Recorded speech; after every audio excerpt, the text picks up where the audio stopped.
Et on va bientôt commencer. Alors, bienvenue, comme vous le savez, hein, à l'occasion de la Journée mondiale de l'environnement, France Volontaire a organisé un événement inédit, totalement inédit.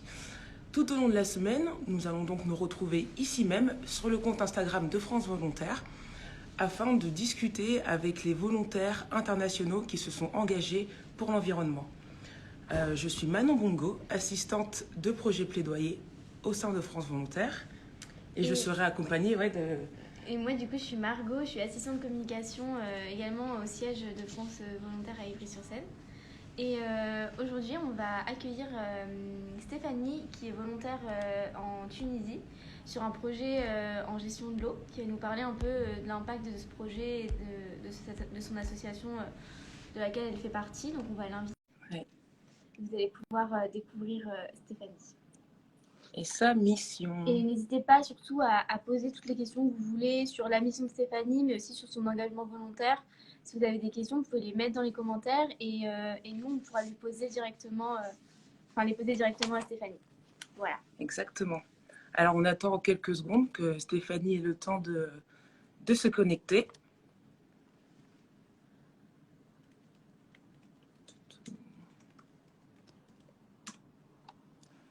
Hop. Stéphanie. Encore une fois, n'hésitez pas à poser vos questions. Donc hier, on était en présence de Maud Elena, qui étaient deux volontaires européennes au Cameroun pour le projet Forest. Elles nous ont un peu expliqué leur mission, ce qu'elles faisaient. Et demain, nous accueillerons Marie. Marie qui est actuellement au Pérou et qui, pareil, fait un service volontaire international. Alors, on essaye de joindre Stéphanie. Stéphanie, est-ce que tu arrives à te connecter?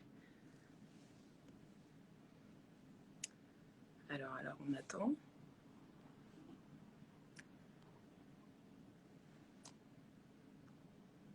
Donc Stéphanie, je vois que tu nous regardes. Normalement, on t'a envoyé une invitation pour que tu rejoignes le live. Faut que tu regardes en bas de l'écran. Normalement, tu vas pouvoir rejoindre. Je vais te renvoyer une invitation. Hop. Ou si tu n'y arrives pas, tu peux aussi faire une demande en fait pour rejoindre le live. Pareil, c'est l'un des onglets qui est en bas. On a hâte de savoir quelle est ta mission, Stéphanie.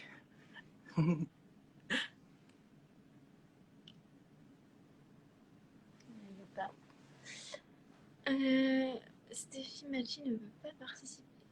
Alors sinon, essaye de nous envoyer, Stéphanie, une demande de participation au live. C'est en bas à droite, ça ressemble à une petite caméra avec un plus. Ah, génial, voilà. Super.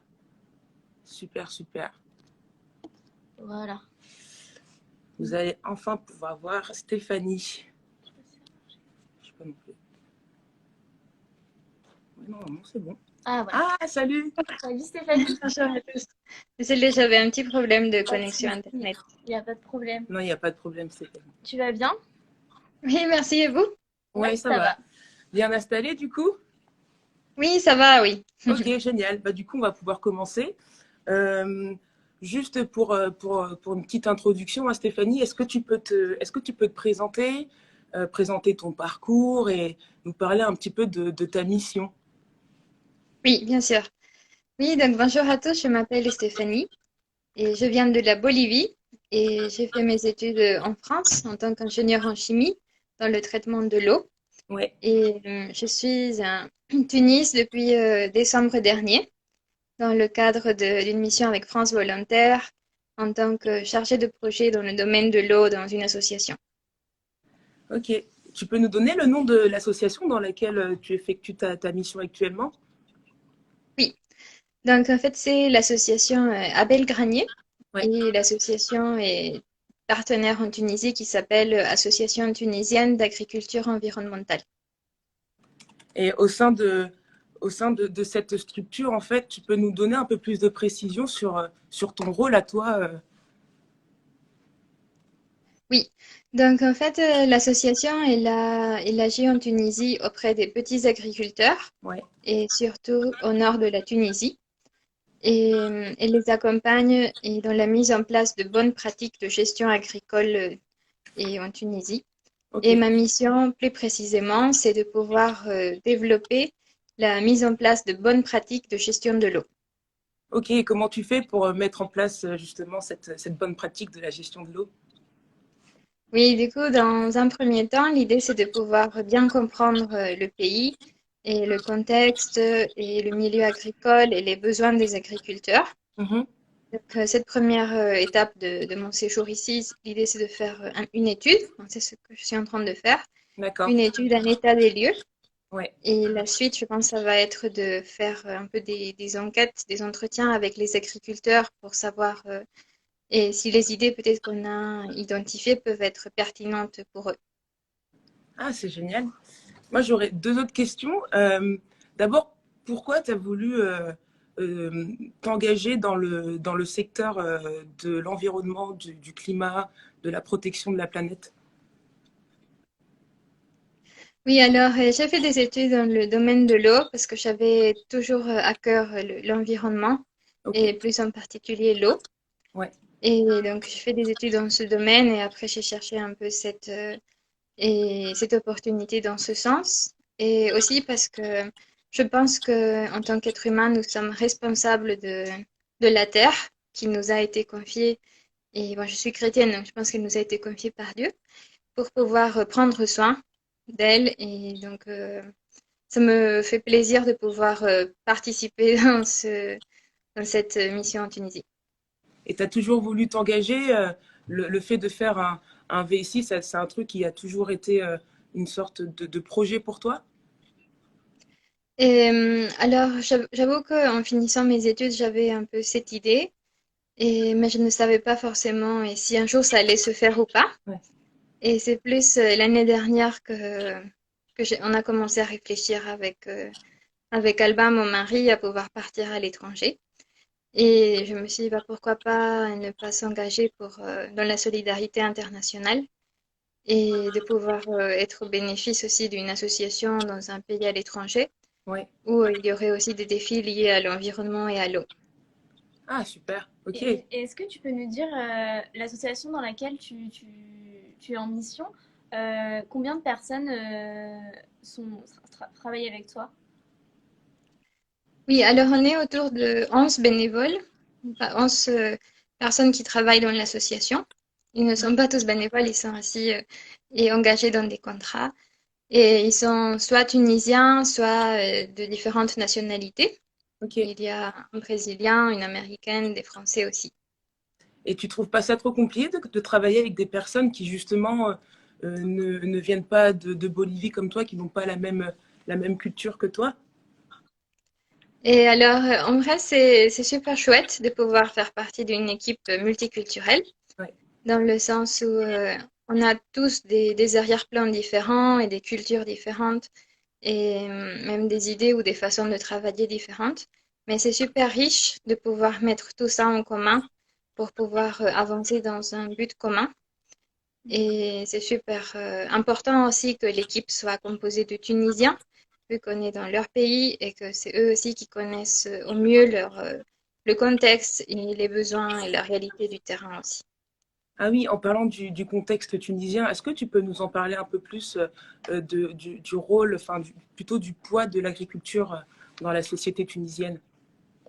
Oui, donc bah, l'agriculture est super importante et prend une place importante dans l'économie tunisienne aussi.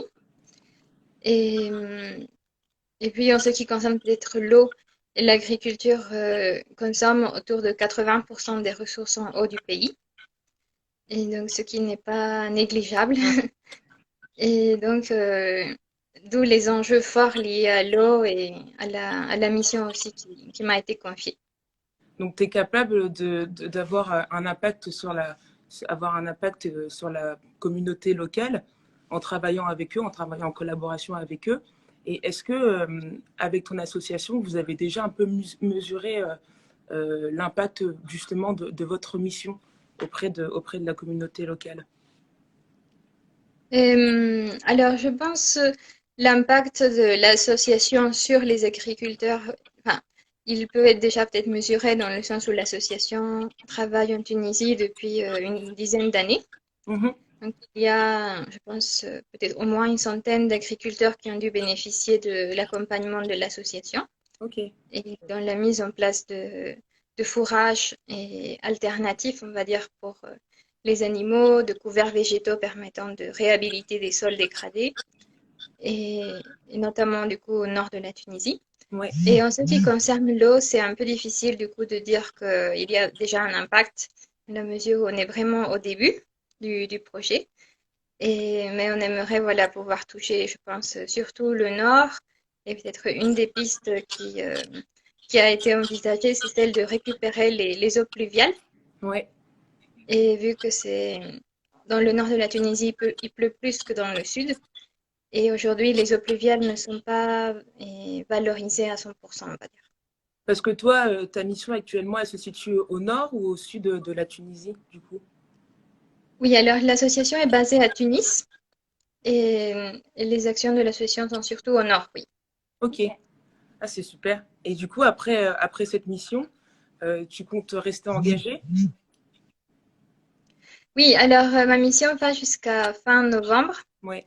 Et on aimerait rester une deuxième année en Tunisie, Mhm. dans le sens où on est content déjà, et aussi parce que pour pouvoir vraiment mettre en place des projets concrets, il faut aussi du temps de s'adapter, de découvrir, de connaître, et puis de pouvoir mieux comprendre les besoins des personnes, Ouais. pour, et puis de monter les projets, de les construire, de les mettre en place. Donc, pour que ça puisse vraiment être durable, je pense qu'il faut un peu plus d'un an, oui.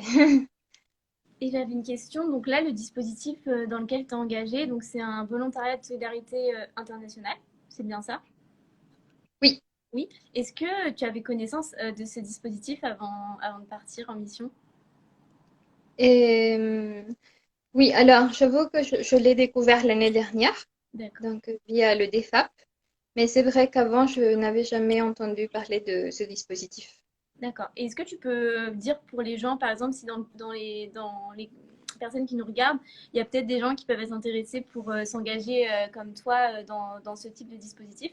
Est-ce que tu peux juste nous dire un peu quelle démarche tu as fait pour pouvoir accéder à cette mission de VSI? Oui, alors en fait, il faut passer par une association qui a un agrément de l'État pour envoyer des volontaires. Donc en l'occurrence, pour moi, c'était le DEFAP. Et donc le DEFAP va proposer des offres de volontariat, que ce soit service civique ou BSI, et dans les différents pays. Et à part le DEFAP, il y a aussi d'autres associations qui envoient. Et puis, on passe un peu des entretiens pour valider aussi et l'intérêt de partir et vérifier aussi que nos attentes de l'association et de nous sont bien cohérentes. Bien sûr. Et après, il y a aussi une étape de formation qui dure 2 semaines pour aussi prendre conscience de ce que ça veut vraiment dire de partir Ouais. et être aussi conscient de toute la responsabilité oui, qu'on a et aussi les attentes aussi qui peuvent être de l'autre côté. Ouais. Et puis après, une fois qu'on a fait la formation, il y a une petite validation, on va dire, et puis on part. Je ne sais pas si je réponds bien à ta question. Si, c'est parfait. Et je vais juste dire, donc, pour les personnes qui nous regardent, que vous pouvez aussi vous renseigner par rapport au dispositif de volontariat sur le site de France Volontaire. Donc, c'est france-volontaire.org. Voilà, petit aparté. Et n'hésitez pas, je le redis pour les personnes qui nous regardent, à poser des questions. Si vous avez des questions sur la mission de Stéphanie en Tunisie, vous pouvez lui poser justement via le chat. Voilà. Elle se fera un plaisir d'y répondre. Voilà. Stéphanie, est-ce que tu aurais un petit conseil pour justement les personnes qui pourraient pas avoir peur, mais peut-être hésiter à s'engager surtout à l'international? Ça peut être un peu réticent, on peut être un peu réticent si on ne connaît pas la culture. Est-ce que tu aurais des conseils pour les personnes qui nous regardent du coup? Oui. Alors, je dirais que c'est naturel d'appréhender toujours le départ à l'étranger, vu qu'il y a plein d'inconnus et de défis. Mhm. Et je pense que c'est intéressant quand même de se poser la question et puis de discuter aussi avec des personnes qui l'ont déjà fait pour pouvoir avoir leur avis, leurs conseils, leur expérience. Et puis, moi, je trouve que c'est une super expérience de pouvoir être en Tunisie. C'est très enrichissant et ça me permet de mieux comprendre l'autre. Ouais. Et ça me permet aussi de m'ouvrir, de vraiment me dire qu'il y a plein de cultures différentes et que chacun a aussi sa place. Et c'est vraiment super. Et je pense aussi que la formation qu'on a eue avant de partir permet aussi de rencontrer d'autres volontaires, même des personnes qui sont déjà parties, et permet aussi de valider cette envie de partir. Donc c'est un peu une étape et qui permet de valider et le Ouais. départ. Donc un peu comme ça de sécurité, on va dire.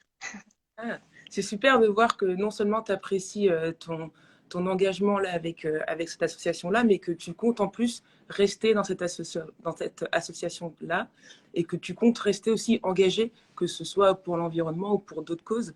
Je trouve ça vraiment génial. Je pense que c'est hyper motivant de pouvoir savoir, de comprendre qu'il y a des personnes qui, ne, qui de base ne voulaient pas, n'étaient pas forcément attirées par l'engagement. À partir du moment où on saute le pas, eh ben, on se rend compte qu'on peut rencontrer plein de personnes extraordinaires et qu'on apprend autant sur la population locale dans le pays que sur nous-mêmes. C'est ça. Et donc pour t'engager en tant que volontaire donc dans la mission où tu es actuellement, évidemment, tu as des compétences dans le domaine de l'agriculture et de la gestion de l'eau. Mais est-ce que tu peux nous dire au niveau des compétences plus personnelles, on va dire, plus les qualités personnelles à avoir dans le cadre de cette mission?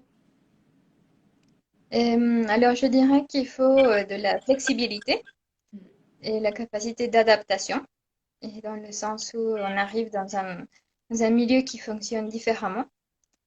Et, et il faut être prêt du coup à changer ses habitudes aussi et à Ouais, s'adapter à l'autre et à son nouveau milieu. ouais, Et je pense qu'il faut aussi l'ouverture d'esprit pour accepter qu'il y a différentes façons de faire. Et il faut être curieux aussi et s'intéresser à l'autre pour pouvoir aussi le comprendre et s'intégrer. Et oui, la curiosité qui te permet aussi d'apprendre une nouvelle langue, de vraiment comprendre et le pays, le milieu. Donc je Euh, dirais un peu ça, ouais. Alors, on a une question de Anne. Donc, Anne, merci pour ta question. Qui te demande, Stéphanie, est-ce que tu as eu des surprises lors de ton volontariat? Est-ce que tu as été confrontée à des choses auxquelles tu ne t'attendais pas? Et, bonne question. Et peut-être je m'attendais pas à que Tunis soit aussi grand. ok, Et c'est vrai que c'est quand même une très grande ville. Donc je ouais, savais que c'était grand. Mais et c'est vrai qu'au début, j'étais un peu surprise et peut-être un peu fatiguée aussi par peut-être un peu le chaos de la ville et avec beaucoup de bruit, beaucoup de transport, enfin, beaucoup de circulation plutôt, et beaucoup de gens. Donc au début, ça m'a un peu surpris. C'est peut-être pas c'est quelque chose que j'avais pas prévu, mais on s'adapte finalement à ce nouvel environnement. Exactement. Est-ce que tu avais des questions, Manon? bah non, bah écoute, merci beaucoup à toi Stéphanie d'avoir pris le temps de partager ton expérience avec nous tous. C'était vraiment sympa de t'avoir avec nous et de t'entendre parler de ta mission. Tu as l'air vraiment engagé et passionné dans ce que tu fais, c'est beau à voir. Et merci à vous aussi, internautes, d'avoir pris le temps de visualiser, de partager avec nous vos questions sur le live. Euh, on pourra se retrouver demain, c'est ça? Oui, alors demain, on se retrouve à 16h, non, à 17h, pardon, donc à la même heure qu'aujourd'hui, à 17h, avec Marie, qui est volontaire en service civique au Pérou. Et comme Stéphanie, elle nous partagera son expérience de mission qui est là principalement dans la protection de l'écosystème forestier au Pérou.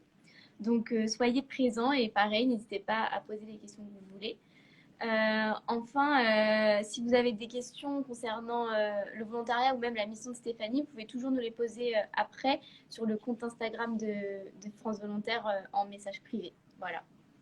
Merci à vous tous et toutes. Merci Stéphanie. Merci à vous. Merci pour l'invitation. Ben, merci à Salut! toi.